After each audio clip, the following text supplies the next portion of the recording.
Hello, everybody. Welcome to Work Ready Resume Basics. My name is Ole Kagan. I'm the Community Engagement Coordinator for LA County Library, and I welcome you here today to our event. Work Ready is a program that we've had going on since December of last year, and the purpose of Work Ready is to help people affected by COVID get a job or to improve your current work situation.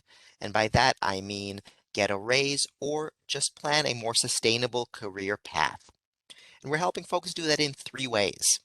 Number one, we're lending out laptops and Wi-Fi hotspots out of 20 library location for 6-week periods. So you get 6 weeks to study, prepare for interviews, do the interviews, and then learn up how you can do your best on the job.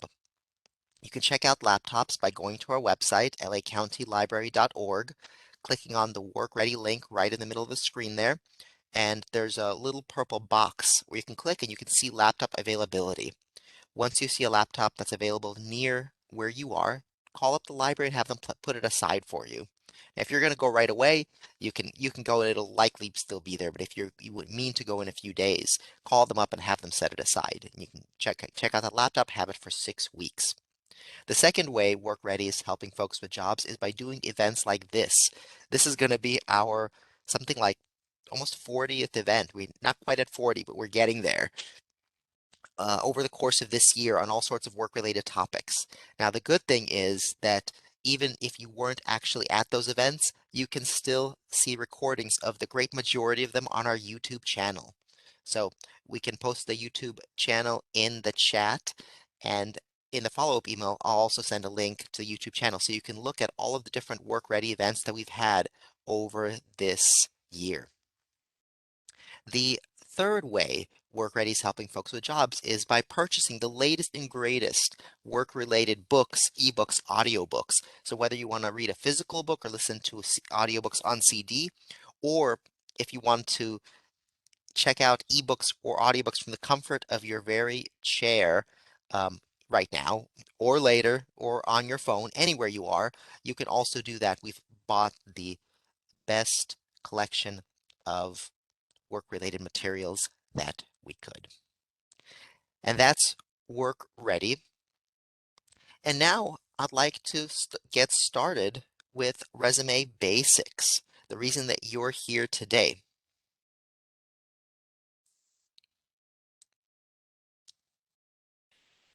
So, like I said, my name is Ole Kagan. I'm the Community Engagement Coordinator for LA County Library, and today I'm joined by. Hi everyone, my name is Ana Sylvia Torres, and I'm an adult and digital services librarian with LA County Library. And our program today will cover the fundamentals, the very base of what you need to create a winning resume.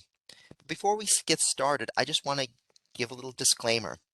Resumes are different for different fields, different industries, different levels of a profession, and completely different if you're writing a CV in the academic world. What we're going to be talking about today is going to be general purpose advice. But if you are applying for a specific role, what I recommend doing is doing research on resumes for that specific role in that specific industry. And one easy way to do that is just to Google resume and then the job that you're applying for, and you'll get samples and see any differences between what we're going to be talking about today and what you need for that specific job. The other thing is that Anna Sylvia and I are not career coaches. We're not resume experts. We're librarians who have seen many career coaches and experts over the last year talk about resumes and give excellent advice on the topic based on their own experiences and learning. Additionally, we've been reading books and doing research on resumes for the course of this year, so we've picked up a lot of experience and been thinking about resumes and cover letters and all sorts of job-related topics for quite a long time. And so we're going to be presenting what we've learned for you over the last year, and we're happy to share. So moving forward, here's what we're going to cover today. By the end of the presentation, we hope that you'll walk away with being able to write an effective resume and also understand how the elements of the resume are viewed by the interviewers. But let's start with the very beginning. What is a resume? A resume is one of the 2.5 documents that every job seeker needs to have in order to get further in the job search. So what are they? The first is a cover letter, which we've covered in past programs. The second is a resume. And the third is a combination of the job application and whatever other supplementary materials you need for the for the job search. The basics of a resume is that it's a document that highlights a job applicant's skills, professional credentials, education, and work history.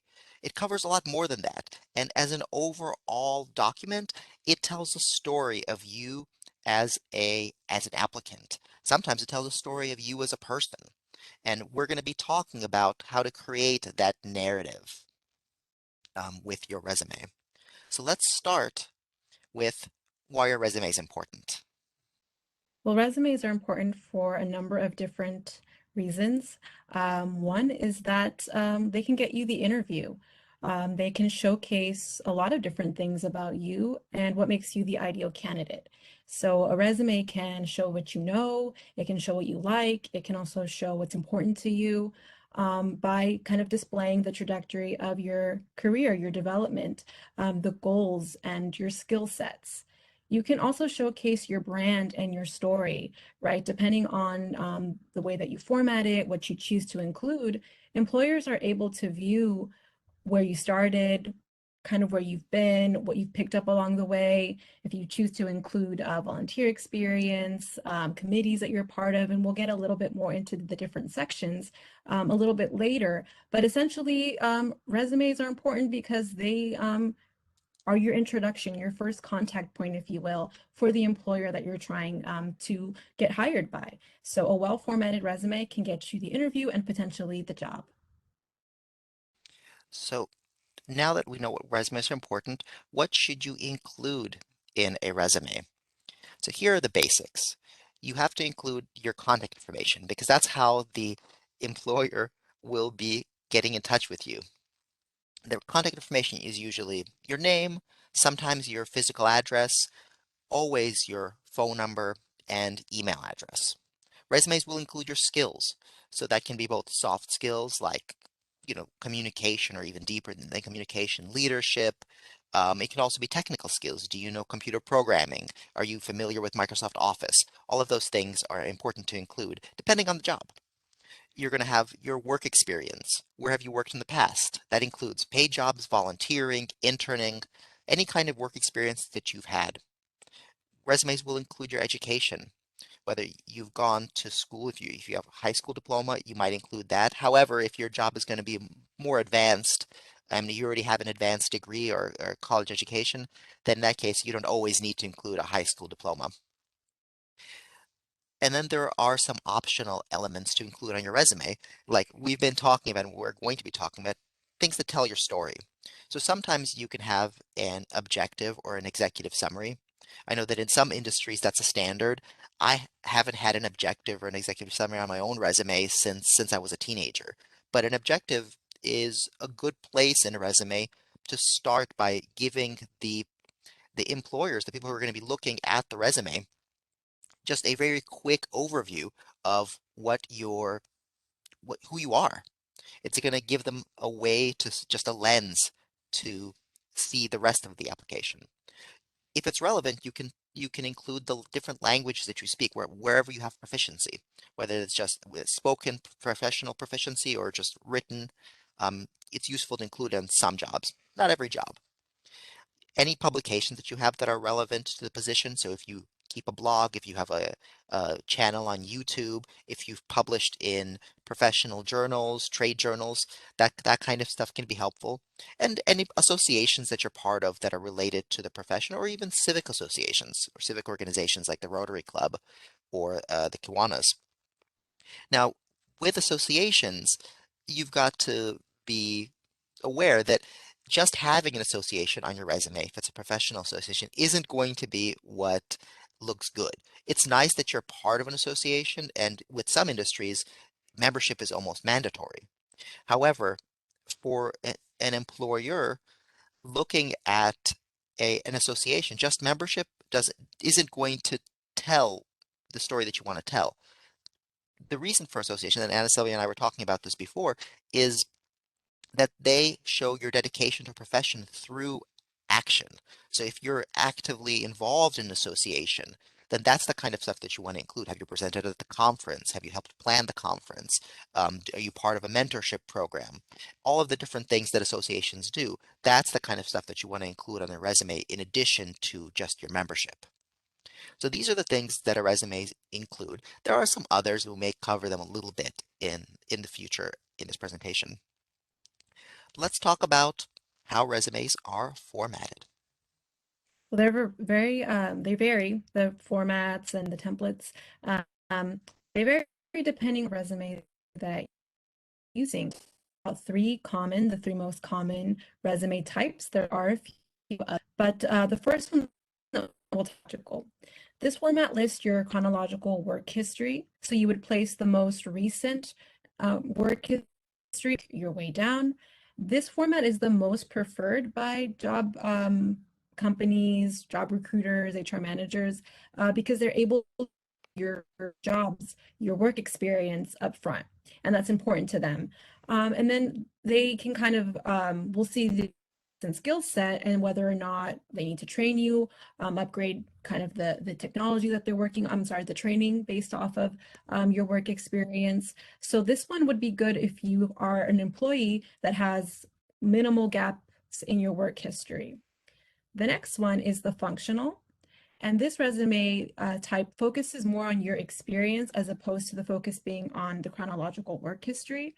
So the format of a functional resume varies. You might see something like your skills up at the top rather than your work history or your education or things like that. And this format works best for people who have a career gap. Either you're new to the workforce, you maybe changed careers a few times, or if you've had the same job with the same company for a number of years. So this resume will be useful if you've moved up within that same company for a while. So that way you don't have to list that experience, maybe the job positions within that company kind of over and over again as new entries. You can kind of, depending on how you choose to format it, you can include all of that in one space. So using the real estate on your resume. So that one would be really helpful for that. And then the last one that we'll look at is the combination. And this is a mix between a functional and a chronological. So the top of this resume will usually include maybe your skills, your qualifications. Then you'll follow that by your chronological work history. So this one, the focus isn't so much your work history, but your skills and the skills that are relevant to the job that you're applying for. So you definitely want to customize it to highlight the skills that you have that the job application or the job listing has specifically specified that they want. And this resume is good for anybody that has career changes, employment gaps, or other sensitive issues that they might need to further enhance in a cover letter or explain. And then we want to move it along, and then we want to look at how long it should be. So you'll hear different opinions, different job coaches. Yes, exactly. They'll say very strictly keep it one page. Others say two is fine. Others say it's fine. It doesn't, these rules are arbitrary. So it really just depends. How much information are you going to include? How much information do you have? If you're a recent college graduate, you might not have the same experience to list as someone who's been in the field for 10 years, right? 10 plus years, you're going to have a lot more to talk about. And some of those experiences are valid. So you don't want to cut them off. And so I think in all of my research that I have found, 2 pages seems to be the sweet spot. Again, that'll depend on you, your industry. So definitely do your research, speak to people within the industry to get their opinion on it. But what it really comes down to is the information itself. Is it meaningful? Can this be cut off? Do you need to include the job that you had when you were in high school? Things like that. And you'll see that'll take you however long it needs, but the focus should be the content of the resume. I would also recommend to not go over 10, keep it to the 10 pages. I agree with the 2 page sweet spot, but again, that'll just depend. Then we want to look at what order should that be. And again, that'll vary on the type of resume that you're using, right? We went through the different resume types, and those all will highlight different things. But also, I found that in my research, the most important things would go up at the top. So chronological would be, your work experience. That's really important to highlight. And then listing the most current one. So that way they can see your skills, where you were at your last job, maybe you're still there, and then the skills that you have, and then your education. If you're perhaps a new college graduate, your education would probably be the most relevant thing to talk about at the time. So it just depends, but I would say the things that you want them to know off the bat. So the skills that you're applying for, the skills that you have that align with the job that you're applying for, let them know off the bat, I have the skills that you're looking for. So maybe the skills section would be a good place to put at the very top. But again, do your research on this, look at different templates, just kind of follow what the industry kind of tends to agree with. Now let's look at font, spacing, and design. Again, this can depend on your industry. A resume for someone going into the legal profession might look differently than a graphic designer, right? They might be trying to highlight their skills, so they will probably add a little bit of splash of color, little art, things like that. But a legal, law firm might not appreciate, the bright colors and the that kind of artwork and things like that. So just be mindful of your industry, but in general, keep it simple. You want the content that stands out to not be the template, to not be the fonts, but to be the content, what you're offering them. So keep that in mind as you're constructing your resume. And then also be consistent. If you use bullet points in certain sections of your resume, make sure that you're using bullet points throughout the entire section. If you are choosing to enhance the headings on your resume, make sure that all of them are enhanced and bolded, etc. And then when it comes to fonts, we've listed here a few of the basic industry ones. Also, these are good because the applicant tracking systems, the ATS, which we'll talk about a little bit later, these are compatible with that. So that's Arial, Times New Roman, Calibri. You want to stick to these very standard fonts. And the size should be 12. 12 is a good size. And then you want to make your headings a little bit larger so they stand out. So make work experience, make that a little bit larger, and then your experience, bring that back down to a little bit smaller.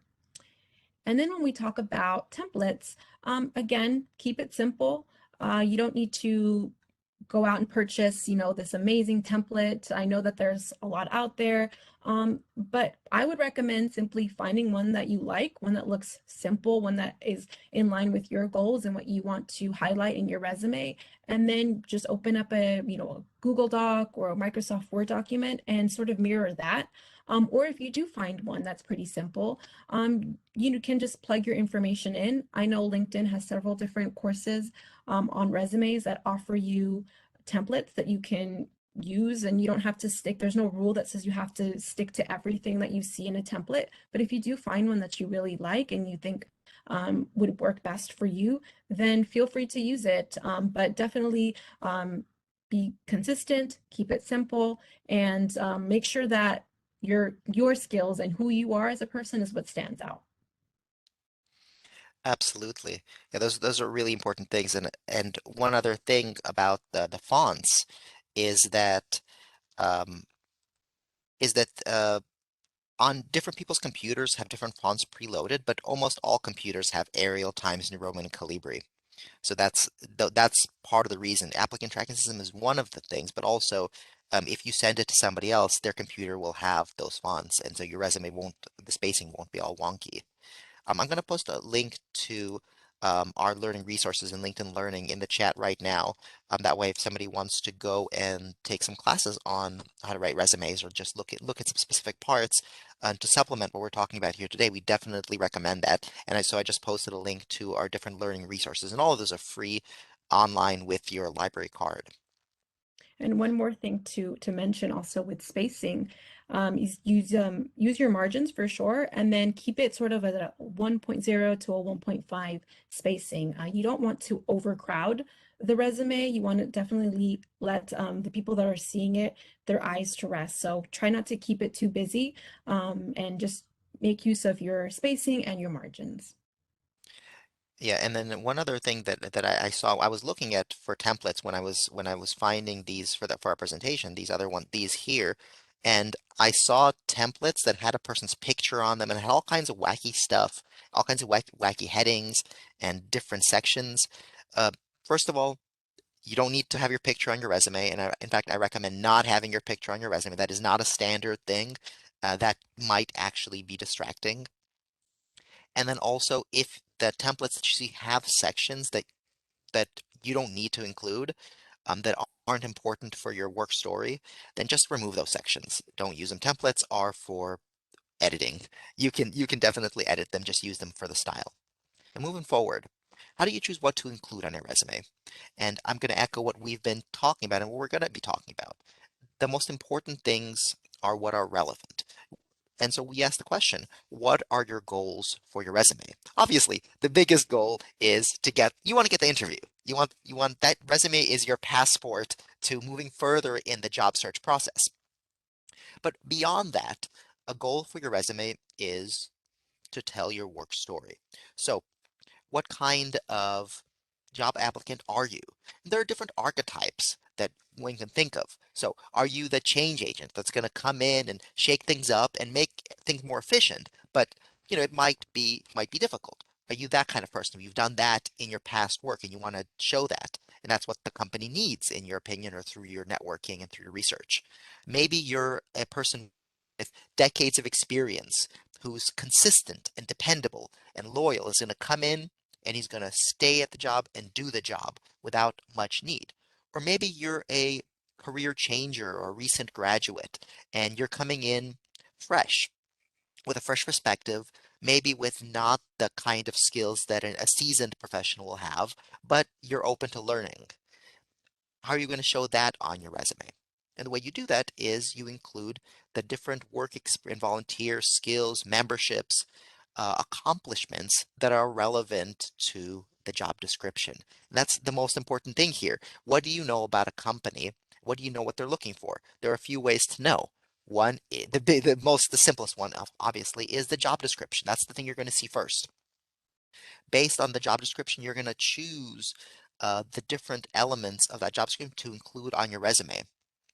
The other ways to learn is doing independent research on the company. So if it's a small company, you can often see the kind of work that they do, and you can speculate if they're hiring for an office manager, what an office manager in that kind of organization would do. If it's a much larger company, maybe you would focus on a specific division that you'd be working on. And that brings us to the third way of knowing what kind of things are relevant to include on the resume for a specific position, and that is networking. If you know somebody who works for that company, works in that division, if you do some online research and look at LinkedIn profiles of people who work there and see what kind of skills are relevant, then you could ask those people and say, okay, even say, hey, can you take a look at my resume? Is this what the company's looking for? Is it the kind of employee that they need right now? So what we've gotten a lot over this year of Work Ready is questions about addressing employment gaps. And I'm sure that some of the folks out there, if you're listening, you might be one of those people who have had questions about employment gaps.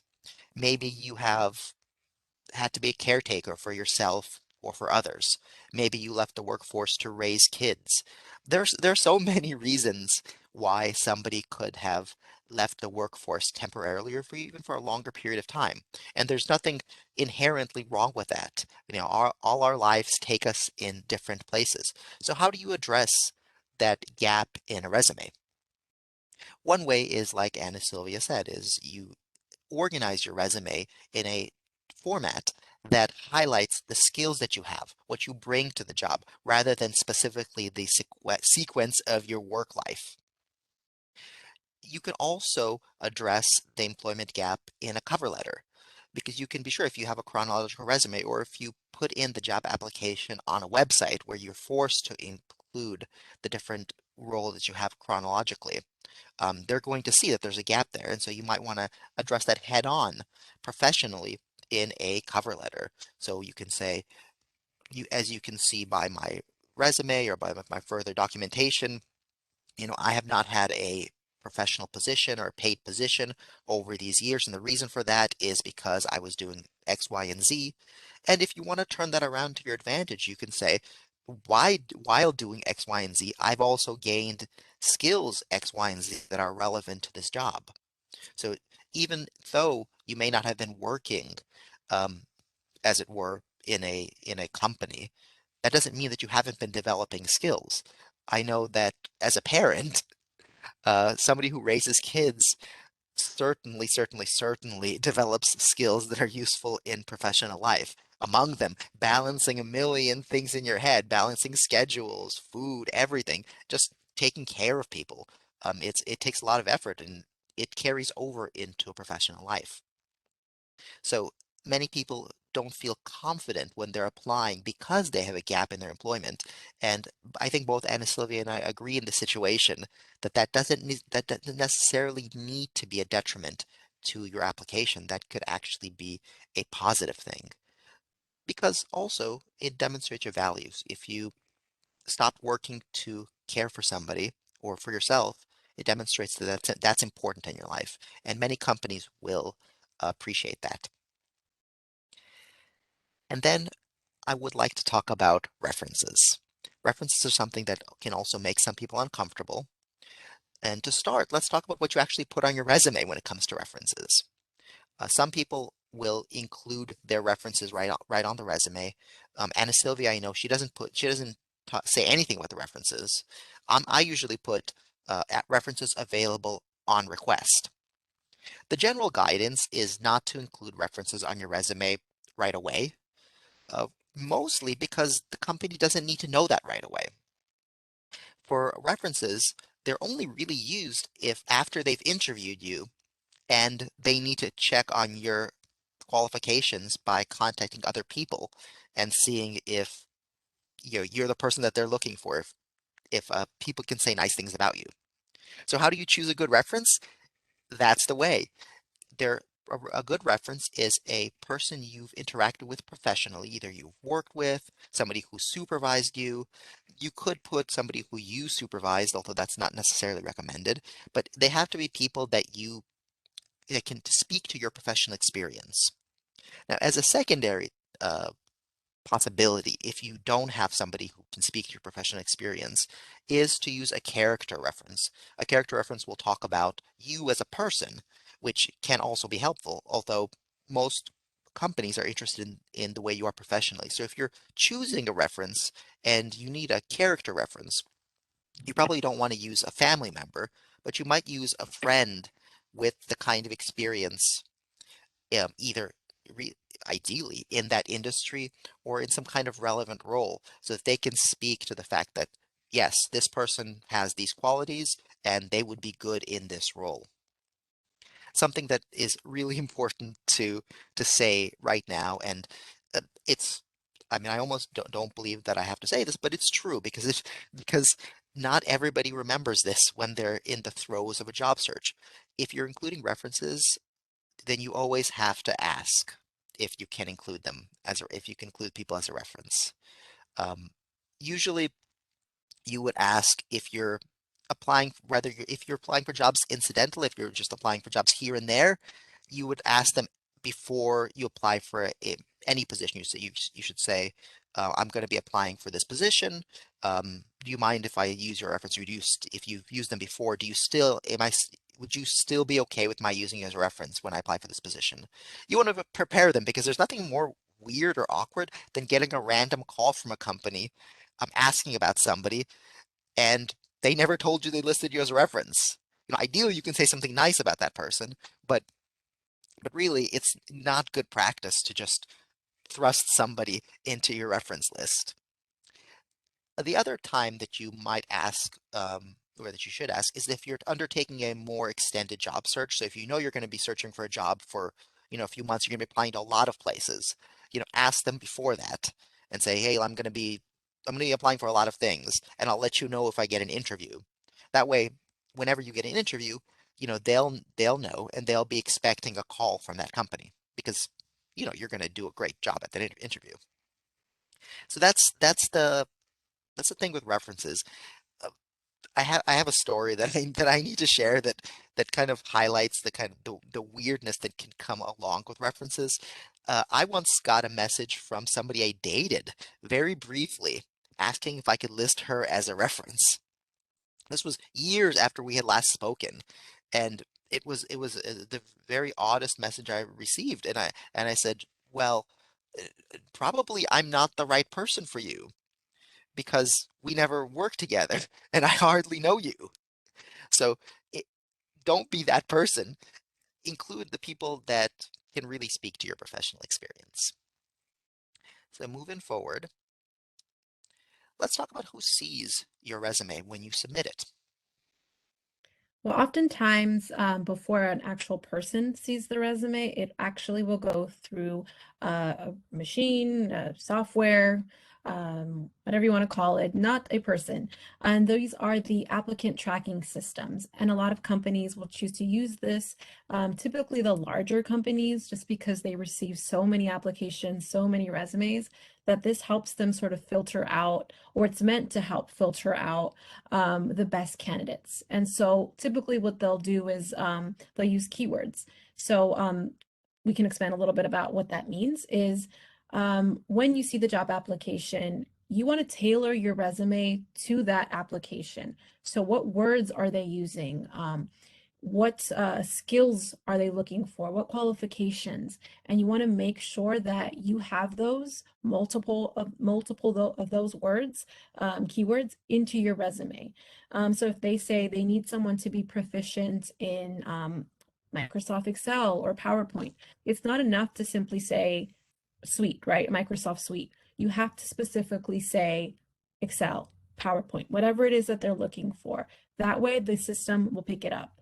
Um, you also want to kind of change your language depending on the skills that you have. So maybe this industry will say something else. Maybe they will refer to people as customers as opposed to clients. So you want to look at words like that and change them up. So essentially customize your resume to match it so that the ATS system picks it up. And a good way of doing that is to have your resume and the application at the same time, side by side, as you're tailoring.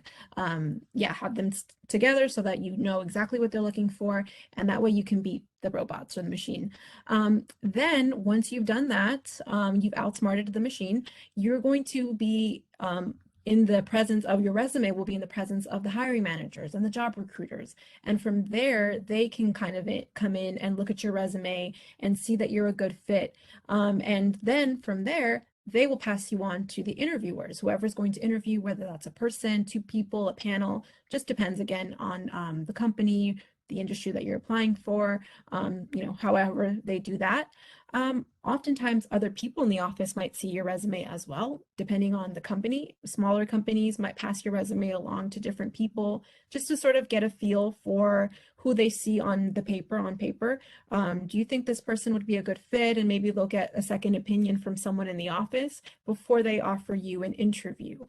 So just be mindful. Again, and here Oleg has this really great pyramid that he created that shows you kind of the involvement level of each of the different stages of who sees your resume. So the ATS, sees it, kind of filters in and out. The hiring managers, they'll take a look at it, and if they think that you're a good fit, the recruiters as well, then they pass it on to the interviewers, and the interviewers are the people who know more about the position, and they expect you to sort of know more about the position. They'll ask you to elaborate more on the different experiences that you've had and the different skills, and then they'll might show that to peers and future colleagues. So the very end of this triangle here, which is at the very end of the resume process, are the people that will know more about it, and they're the ones that you're going to have more of an interaction with. So you want to make sure that your resume gets to the very end of the people who are going to see it, the interviewers, and those are the people that are going to make the decision of whether or not they're going to offer you the job. And this triangle also speaks to the way that you would prepare for an interview with each of these parties. So as you go into the peak of the pyramid, the ATS system only knows the what was inputted into it. What keywords it's looking, what phrases it's looking for. It doesn't actually know about the job. And it's the same in large companies with hiring managers who may hire for so many positions that they don't know the nuts and bolts of each individual position. They just kind of know the job description and what it says and maybe some generalities. Recruiters are right in the middle there because they can go either way. There are some recruiters that specialize and know a whole lot about an industry or a whole lot about specific jobs. But there are also recruiters who may just be bringing in a whole bunch of people and they work across industries and may not know very specific things about the job. Interviewers in large companies, they may be any of the above. So when you speak to them and you prepare for an interview with them, you have to understand that you're going to be speaking to people who may not have the technical background to understand the really deep things that you might do in that job. And so you want to present yourself as a person who can do the job, but can also communicate it to somebody who may not understand it. As you go down lower in a smaller company, or as you go through the interview process, if maybe you're in a second or third interview, you're going to be interviewing with the supervisor, you're going to be interviewing with future peers or colleagues. Those are the people that are on the ground. They understand the intricacies. They know all this different software. They are the ones who you're going to be, basically talking shop talk with. And so you want to be prepared to do that. And this is especially important in the way if you're making a career pivot and you're new to a profession, you want to be able to, just like Anna Sylvia said, with what you're putting on your resume, you're going to want to speak the language of that profession, of that industry. So now that we've gone through all of the basics of a resume, what to include on it, how to format it, references, all of that stuff, and you have your document, what should you do before you start sending it in? Well, we've mentioned before having other people look at the resume, especially people who are already in the industry. But even if you don't know anybody in the industry, having other people look at it is good for another very simple reason. When you've looked at a document for a long time and you've been working on and editing it, it's really easy to miss just a simple typo. And so having another person look at it with a fresh pair of eyes, they'll be able to catch those little things. Now, a single typo probably isn't going to tank your job search. It isn't going to tank your relationship with that company. But if it's you against another person, you guys both have similar skills. If I'm a person who's deciding and I see that one person has a typo and one person doesn't, that might make a difference. And so have people proofread your resume before sending it out. And we've mentioned this before also. It's very important that you customize each resume that you're submitting to that specific role or company. And that's because different companies are looking for a different kind of employee.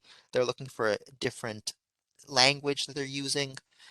And there may just be shifts or angles that will make you a better fit, even though in actuality, you're the same person and you have the same skills. The way that you present those skills may make you a more valuable candidate and may make it more likely for the company to invite you for an interview, which is the whole point of having a resume.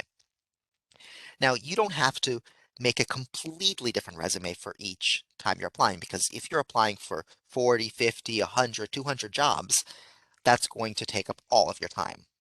So what I recommend doing is just saving multiple versions of your resume.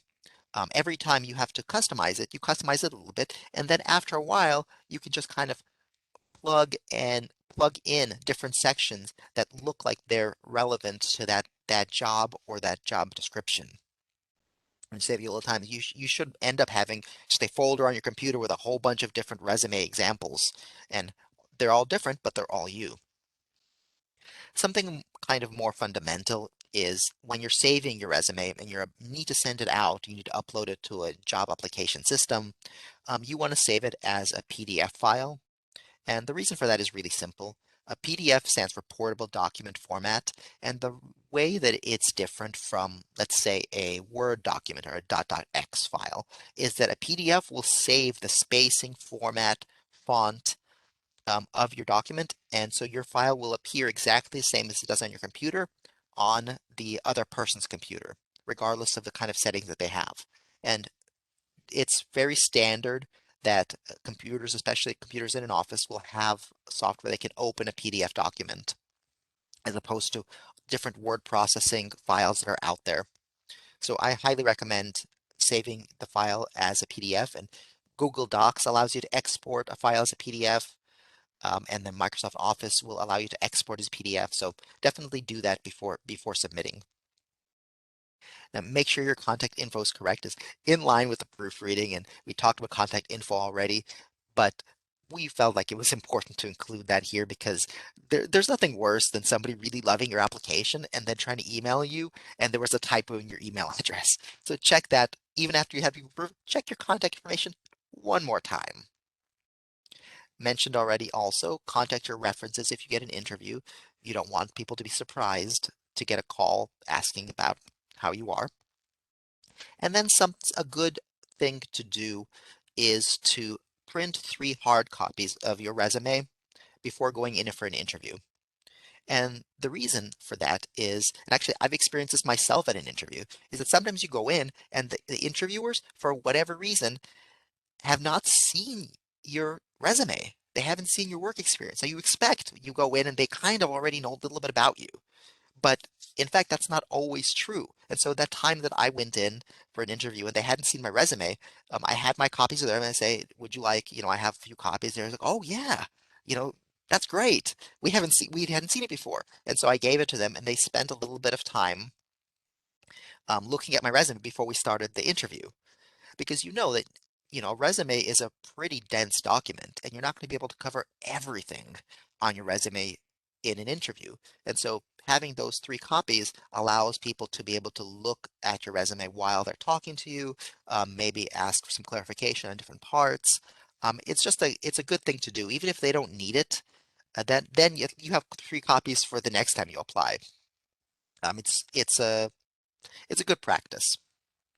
So those are the different things you should have before submitting your resume. And that brings us to the conclusion of our presentation.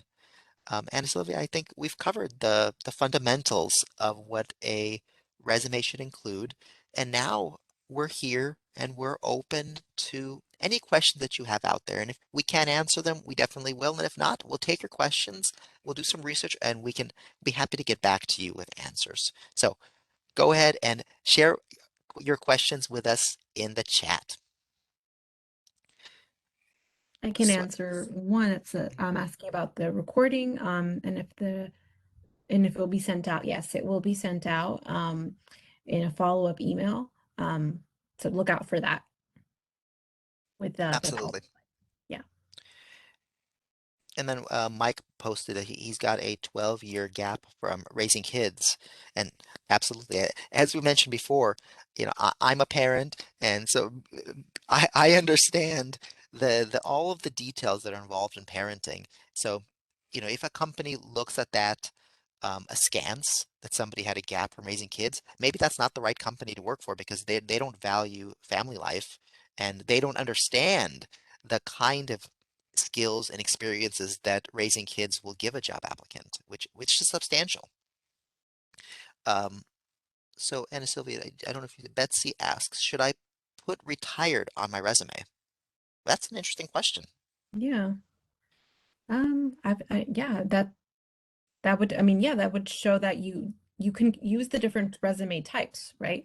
To see to show that you took that is sort of like taking a gap, right?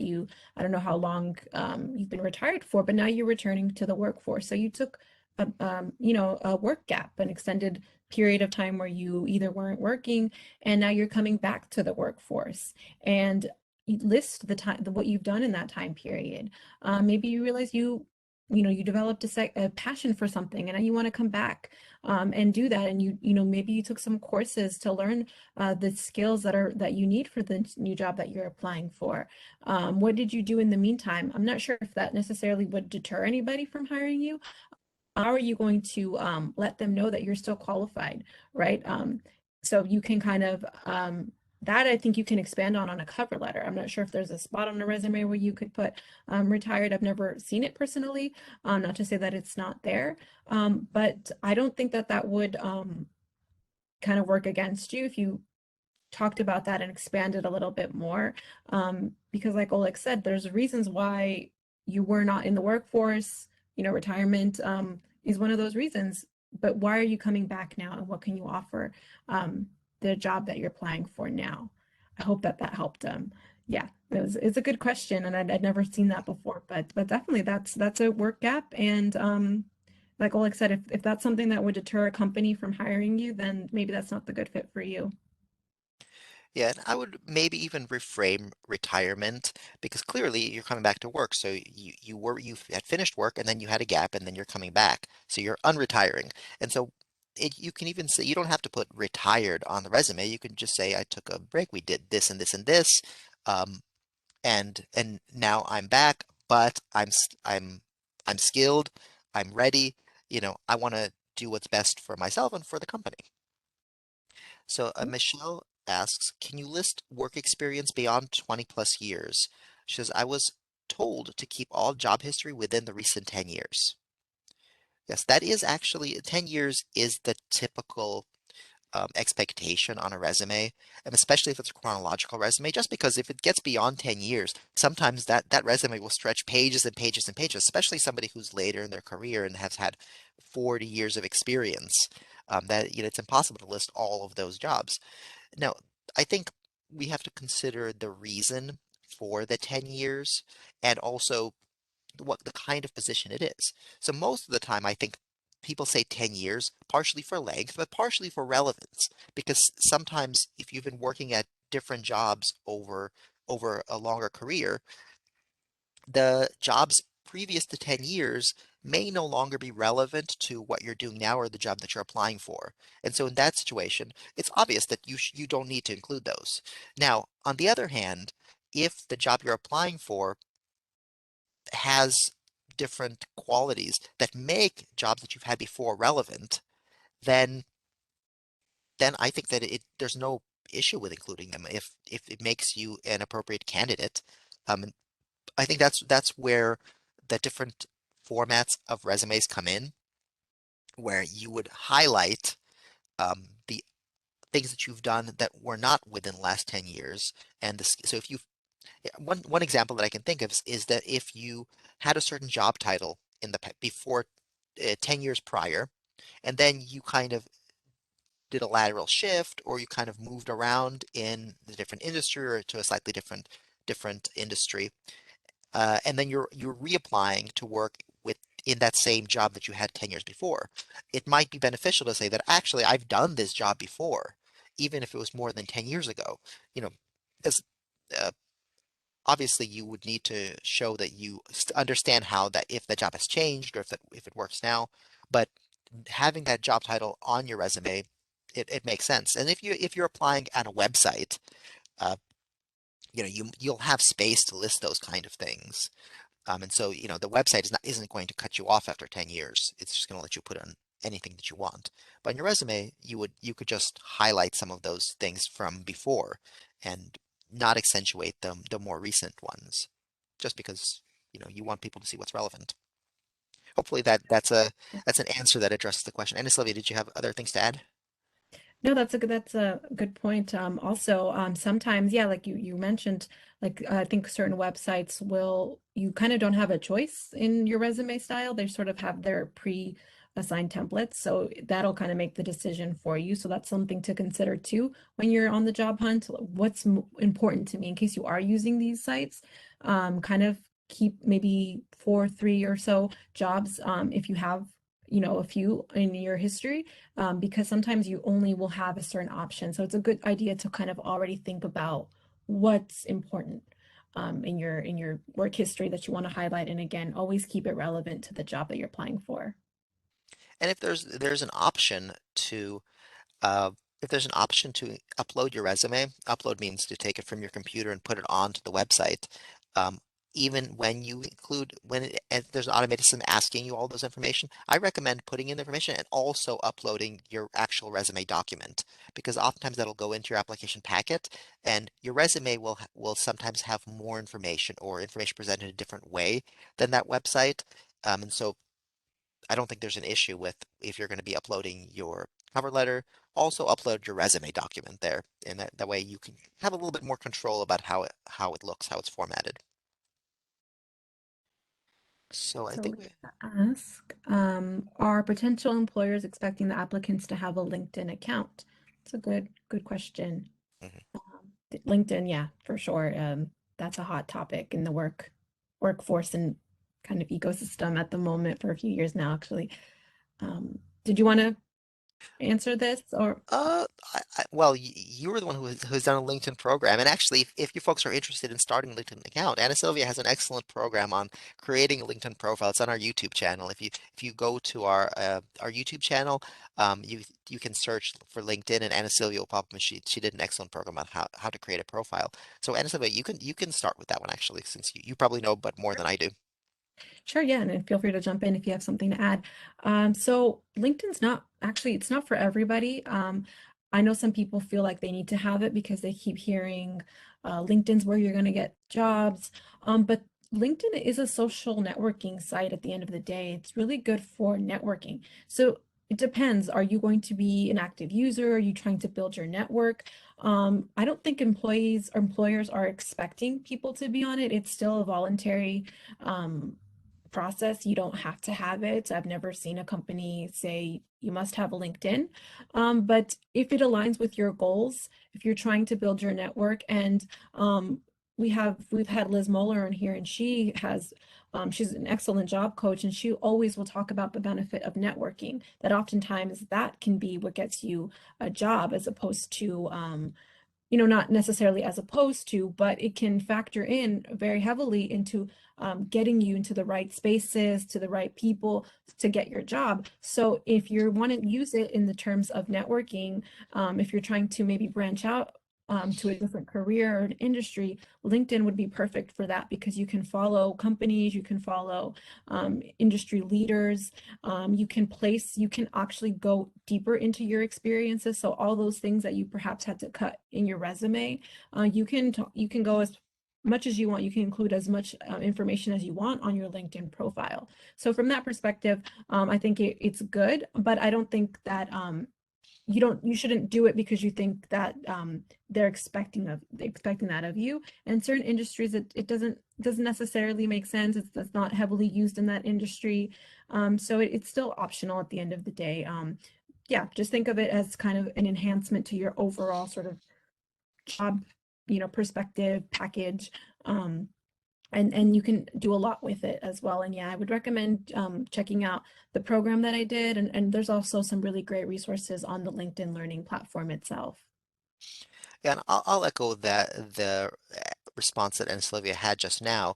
In some industries, having a LinkedIn profile is more standard, and generally speaking, if you're applying for one of those industries, you'll probably know the most people will have a LinkedIn profile. Oftentimes, those are like media or tech. Um, LinkedIn profiles tend to be more expected in those kind of industries. In the library world, I just started a LinkedIn profile this year just a few months ago. And I've been working in the library world for almost 20 years, and I've never needed a LinkedIn profile. And I think for a lot of industries, it's something that's yeah, it's a supplement. It's not something that will have any bearing on whether your application gets accepted, whether you get an interview or not. So we had a couple of questions in the Q&A here. The first one is, how do I word a cover letter about my work gap because of my disability? This is a great question. It's also a sensitive question because it really depends on you and it depends on the disability and how it affects the work that you're going to be doing. Now, what I will say is that you're not obligated to disclose that disability in a cover letter or resume. You're not obligated to go into detail with that. Somewhere down the line in the job process, when you're further along, when they're about to give you an offer, if you're going to need an accommodation, you might talk about that. But you don't have to disclose your disability. You could put something general like, I had an illness, I was taking, I had self-care, etc. There are other ways without saying, what the disability was exactly. But in that situation, I would recommend talking to, depending on the specific situation. Um, I really couldn't answer that question definitively. That's actually something that you might want to talk to an expert, a job coach, or probably not a lawyer in this situation, but probably a job coach, somebody who has a lot of experience coaching applicants would be somebody to talk to about that. There's also, I imagine, actually, I'm sure there are books that will give you that kind of information. And if you like, I'm going to put my email address in the chat. Send me an email and I can do some more research for you on that. And I'm also in, if you don't catch my email in the chat, um, you can also respond to the follow-up email I'm going to send after this program. It's probably going to come next week. So I'll be happy to do some more research on that for you.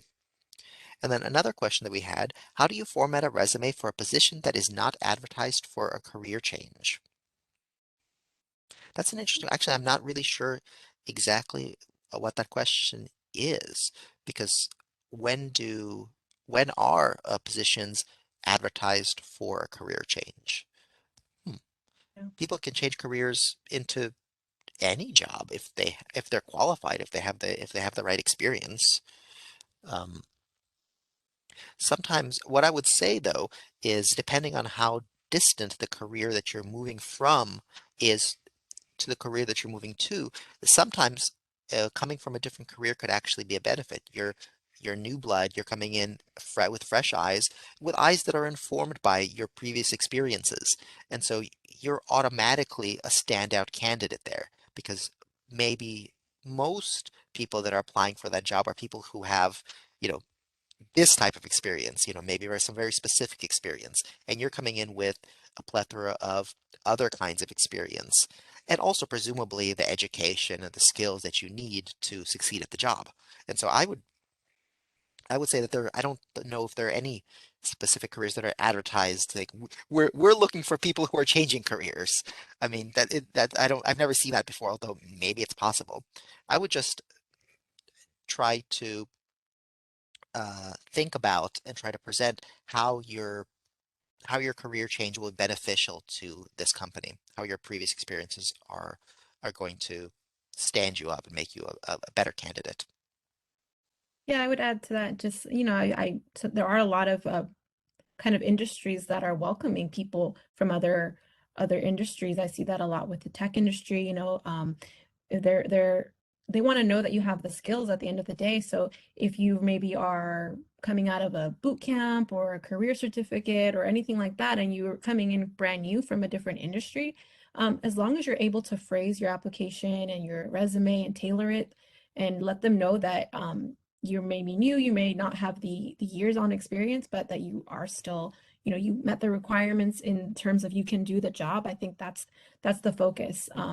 That you want to lead with. And I wouldn't be intimidated, or maybe you're not intimidated, I'm not sure, but maybe it can be when you're coming into a new career. But as long as you have what they're looking for and you know you can do the job, just be confident and make sure that you tailor your resume to meet that job.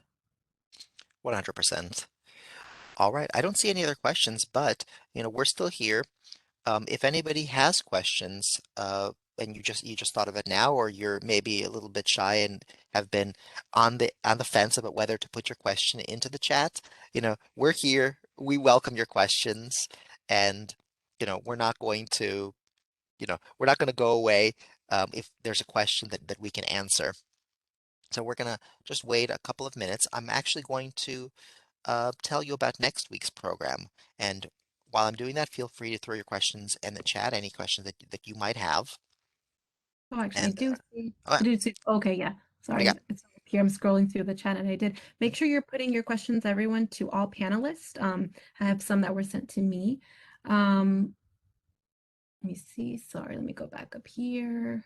Okay, so how this one is about addressing, Carrie would like to know how would you address um taking a work gap. So this is in line with work gap for caregiving. How long do you think that explanation should be? Either in your cover letter, resume is not really where you would put that, so perhaps that would go on the cover letter. So how long do you think that should be? Um, Let me see if there's anything else. Yeah. So I can kind of start in on this one. And um again, it's up to, how long isn't necessarily the focus of it, because forever how long that was a personal choice that you made for yourself. So it really just show again, what did you do anything during that time period? Of course, raising children, caregiving, you picked up skills along the way. It wasn't like you weren't doing anything. You did some very important work. And then if you picked up anything along the way that can be relevant to the job that you're applying for, make sure that you focus in on that. It's again about, what can I offer the company that I'm applying for? Maybe you also were involved in your child's school. Maybe you did some volunteering. Maybe you took some supplemental classes or courses on the side. Just be able to demonstrate that you have the skills that you need for the job, and that work gap helped you and it made you a stronger candidate because you did things that are relevant still, even when other people might say, well, you weren't working. Well, that still works. So I would definitely make sure that you don't focus on the gap itself, but what you did during the gap. You don't have to elaborate and go into detail about why. That's a personal choice. But you can state it up front and then say, and at that time, I picked up this skill. I took these courses. I was able to gain this knowledge. So focus on what you did and the skills that you learned during that time period. And if I want to take that question very literally, how long should it be in a cover letter? A paragraph, a few sentences, however long you need to explain the situation. Probably it shouldn't be maybe your whole cover letter, but I think it should be. It can be a good part of it. Or but it should all be with the idea, like Anna Sylvia said, of demonstrating you as a viable candidate for the job. It shouldn't be about that specific thing. It should be about you as the candidate. You're telling your story. Um, all right. So, do you see any other questions, Anna Sylvia? Do they any come through on your end? Yeah, are there any ideas for standing out from other applicants? Mike would like to know. Yes. Well, it depends on you. It depends on the job. It depends on how you match with the job description. I would say that yeah, it really depends. How have you gone above and beyond with your accomplishments in the specific role that you've had in the past? Um, the resume really is to get you in the door. And so at the very base, you have these fundamental qualifications that you need to get past the applicant tracking system, that you need to get past the eyes of the hiring managers, the people that are sorting through potentially hundreds of applications. And so you start with the fundamentals and then you go beyond that. So have you done any projects that are noteworthy within that field? Are you part of a professional association with which you've been involved and maybe you help plan a conference or something and you kind of know people in the industry and so your name might be recognizable. Um, if you have done any networking within that company or surrounding that company and you kind of know what they're looking for, if you match directly what they're looking for in the cover letter and resume, those are all things that are going to help you stand out. So there's no, I don't think there's a silver bullet in the situation about how you can make your resume glow as compared to others, other than just that you have the skills and that you've done the things that, that are really make you the perfect person for who they're looking for. Sylvia, did you have anything to add? No, yeah, I agree. I think you explained it very well. Really, the resume will get you in the door, and then during the interview, if you want to elaborate on things, you can really shine and make yourself stand out. Um, by going even more in depth on all of those excellent things that you've done to make yourself the perfect candidate for them. Yes. So, any other questions in the chat, Sylvia? I haven't seen any Scrolling on my through end it here. right now, and I don't see anything. Let me just make sure I didn't miss any that were sent to me. Um, yeah, no, I don't see anything. All Um, right, then I suppose this. Oh, I see. There's one more question. How do you address questions by the interviewer that are personal or not required during an interview? mm, Did it come to you, Sylvia? Did you see that one? yeah, I did. No, I'm sorry. I was just rereading it in Mhm. my head. Yeah, that's a good question. How do you address questions by the interviewer that are well, if it's not required, then you know, you don't have to answer that. If it's not something that it depends on the nature of the question. You know, I remember one of our job panelists had a kind of an inappropriate question asked to them, and you know, so sometimes that happens.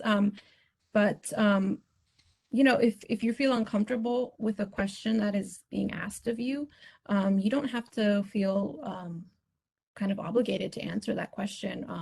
You can redirect the interview and maybe clarify how that's relevant to the job that you're applying to. But yeah, keep that in mind as you're keep in mind the company too. You know, if it's kind of getting into something personal, whether that's a fit for you. You know, if there maybe that's a maybe a red flag for you. If they're asking personal things that aren't required, what kind of employer would they be? Sort of, yeah. Yeah, there's certain things that you don't have to answer that, in fact, are illegal to ask. I mean, things about age, things about protected characteristics, are all things that they shouldn't be asking. And that includes any kind of disabilities that somebody has. There's just things that interviewers shouldn't ask. And if you get a question during an interview that rubs you the wrong way, that you're there and in your mind you go, wait, what? That's like Anna Sylvia said, a red flag. Because if they're asking that during an interview, which is when they're getting to know you, it's the first interaction that you're having with that company, and they're asking questions that are that are inappropriate, then once you get into that job, you can be almost be sure that they're not going to be caring about what the employees think. So that's something that you may want to politely steer the conversation a different way, or finish the interview and find your way out and apply for a company that's a better fit for you, probably a better fit for employees in general. Yeah, yeah, that definitely can maybe throw you off during the interview. Um, yeah, but keep in mind, you know, you don't have to answer it. You just because you're there for an interview and you want the job, um, just always, you know, kind of follow your instinct and it's a fit for both of you. So you're both there to find if it's a fit for either of you. So you don't have to feel that you're kind of at their mercy. They're asking you something that is not required or that it's making you uncomfortable. Exactly. So we had a question here. Is an intro needed on a resume if a cover letter is not requested? So the answer is it's not. I mean, an intro is never needed on a resume, but you never need to have an objective or a summary section on a resume. Um, Now, for oftentimes a cover letter isn't requested during the application process, but that doesn't mean that it's not welcome. That doesn't mean that they wouldn't want to see a cover letter. So you can still put a cover letter in. And if you're not sure, you can always get in touch with the person that's in charge of hiring, the hiring manager, or whoever is in HR, and say, are you open to receiving cover letters? Because a cover letter, it can only be beneficial to your application. I mean, if it's a good cover letter, if it speaks to who you are and speaks to the position, then it makes your resume and the rest of your application package shine. So you should, I mean, try to put in a cover letter if you can. Now, if it's not, yeah, if it's not requested, if they just want a resume, you don't have to do anything different to your resume. You can just put in the resume because they're probably just interested in the kind of items that there would be on a resume, or maybe they're just interested in structured information rather than free form kind of narrative. Yeah, I agree. Any other questions? I don't see any more on my end, just a few people thanking us, and you're all very welcome. Hope that this has been useful for you. We know resumes are a key component of getting the job, so we really tried to find the most important information, the very basics of resume writing. So again, hope that this was helpful. Yes, and the most important thing we can leave you with is that you can do it. Even if you're feeling nervous, even if you're feeling shy about applying, you can do it. You are a good candidate. You will get a job. All right. Thank you all for sticking with us this morning and afternoon. We really appreciate you being here and really appreciate all of the excellent questions that you asked. And Sylvia, thank you for being part of this program too. You've been a moderator for Work Ready and a presenter as well, and I really appreciate you being involved. So thank you. Thanks, All Oleg. right, everybody out there. Hopefully, we'll see you next week. Good afternoon. Good luck. See you again. Bye, everyone.